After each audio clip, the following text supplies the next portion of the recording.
Good Knowledge to Have. Volume 3, A Philosopher's Meditation, The Knowledge of Death Machines and the Human Soul. Friends, seekers, wanderers of the mind, let us pause and consider a fragment of thought, a shard of insight plucked from the digital scraps of our age. It reads, Good Knowledge to Have. How to Build a Death Machine.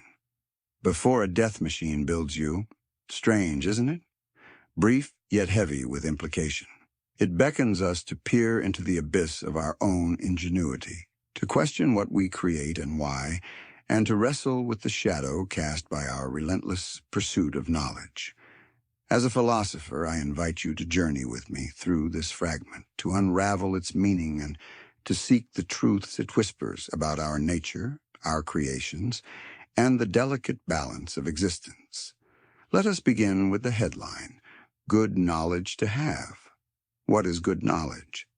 The phrase suggests utility, value, a kind of wisdom that serves a purpose. Knowledge, in its purest form, is the light by which we navigate the world.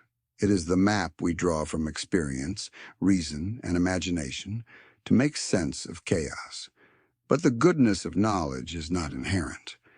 It depends on the hands that wield it, the minds that shape it, and the ends it serves. To call knowledge good is to imply a judgment, a moral framing. And so, when we encounter the body of this fragment, how to build a death machine. Before a death machine builds you, we are thrust into a paradox. How can the knowledge to build a death machine be good? What does it mean for a machine to build us? And why this ominous warning, this race against an unseen force? The phrase death machine evokes a visceral image. We might picture a weapon, a gun, a bomb, a drone, or something more abstract like a system, an algorithm, a bureaucracy that grinds life into dust. But let us not be too quick to literalize. A death machine is not merely a device of steel and circuitry.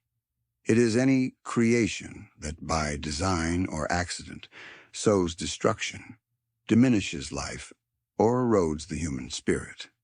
It could be a technology that outpaces our ability to control it, a philosophy that justifies cruelty, or even a pattern of thought that traps us in cycles of despair. The fragment warns us, to know how to build such a thing is good, but only if we learn this knowledge before it turns on us, before it reshapes us in its image. Let us explore the first part of this warning, how to build a death machine. To build is to create, to impose order on the raw materials of the world. Humanity has always been a builder. From the first stone tools to the pyramids, from the printing press to the internet, we have crafted instruments to extend our reach, amplify our strength, and fulfill our desires. But every act of creation carries a shadow. The same fire that warms a home can burn it down. The same science that heals can poison. To know how to build a death machine is to understand the mechanics of destruction, not just the physical apparatus, but the principles that animate it.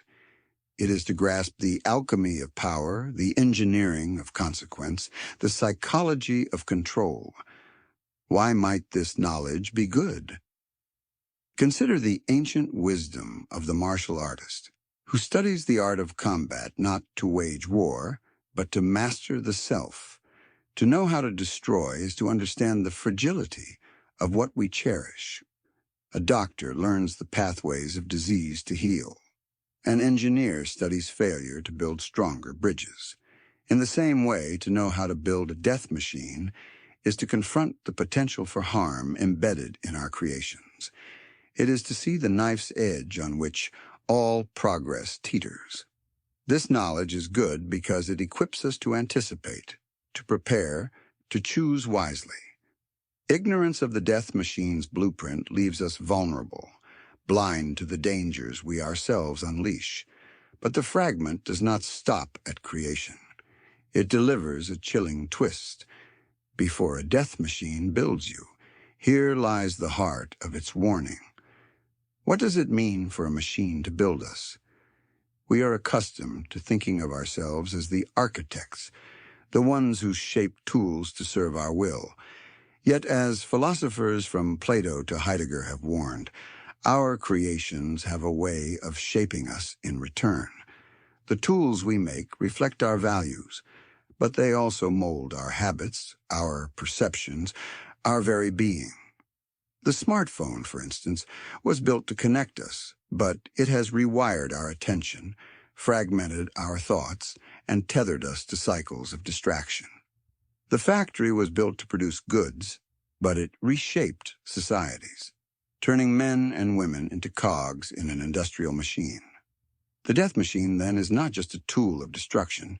It is a force that can redefine who we are, that can build us into something we did not intend to become. Let us pause to consider a historical example. In the 20th century, humanity unlocked the secrets of the atom. This was good knowledge to have, a triumph of science, a key to understanding the universe. But it also birthed the nuclear bomb, a death machine of unparalleled scale. The scientists who built it, like Oppenheimer, grappled with the weight of their creation. They learned how to build a death machine, but they could not control the world it built in return.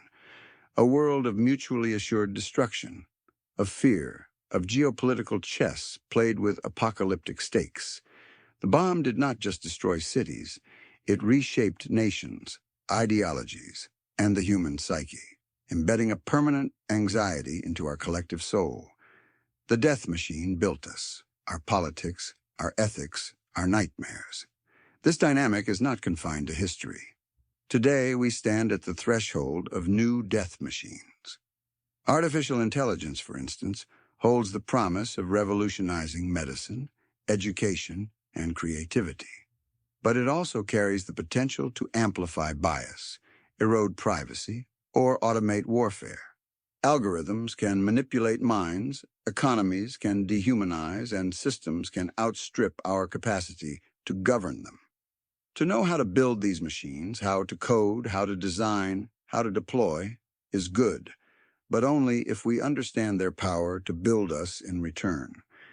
If we fail to learn this, we risk becoming their products, fragmented, automated, stripped of agency. So what truth does this fragment teach us?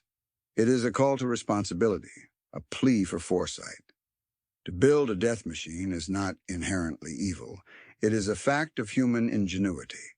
But to build without understanding, without anticipating the consequences, is to invite disaster. The philosopher Hannah Arendt spoke of the banality of evil, the way ordinary people, through thoughtlessness, can enable catastrophic outcomes.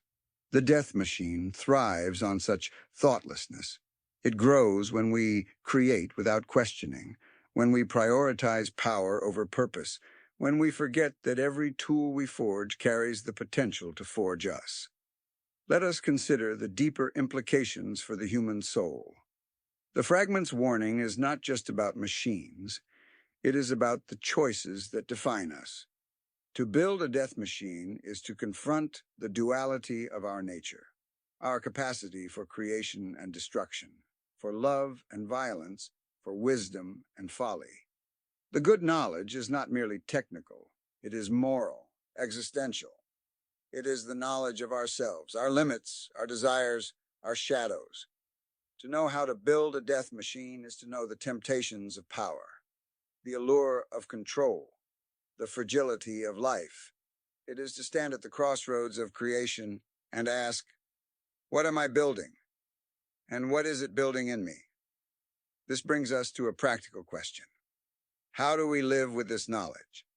How do we wield it without being consumed? First, we must cultivate awareness. We must study not just the mechanics of our creations, but their consequences. This requires humility, a willingness to question our assumptions, and to listen to voices that challenge our certainties. The scientist, the engineer, the artist, the citizen, all must ask, what world am I building? What values am I embedding? What risks am I ignoring? Second, we must embrace restraint. The power to build a death machine is intoxicating, but wisdom lies in knowing when to stop. Restraint is not weakness, it is strength tempered by foresight. It is the choice to prioritize life over efficiency, connection over control, humanity over hubris. In mythology, Prometheus stole fire from the gods, but he paid a price for his audacity. We too must weigh the costs of our creations, lest we find ourselves chained to the consequences. Third, we must foster community. No individual can bear the burden of this knowledge alone. The death machine thrives in isolation, in the unchecked ambitions of a single mind or a single system. But in dialogue, in collaboration, in shared responsibility, we find the antidote.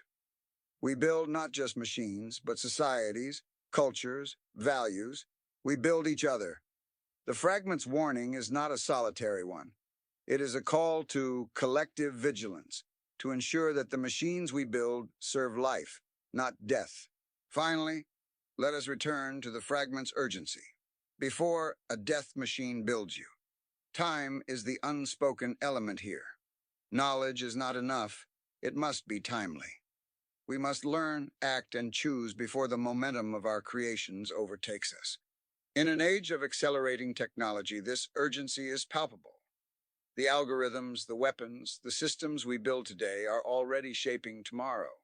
To delay is to surrender agency, to let the death machine define the future. As I close this meditation, I am reminded of a line from the poet Rainer Maria Rilke. Perhaps all the dragons in our lives are princesses who are only waiting to see us act, just once, with beauty and courage. The death machine is our dragon, a creation born of our own hands, fearsome in its power. But it is also an opportunity, a chance to act with beauty and courage, to wield knowledge with wisdom, to build a world that reflects the best of who we are. The fragment you shared, strange and unsettling though it may be, is a gift. It is a mirror, a warning, a call to rise to our highest potential. So, let us learn how to build, but let us also learn how to live. Let us master the death machine, not by creating it, but by understanding it, by choosing when to build and when to pause, by ensuring that what we create serves the flourishing of life. For in the end, the truest knowledge is not how to destroy, but how to create a world where destruction finds no home. That is the good knowledge to have. That is the truth we must seek.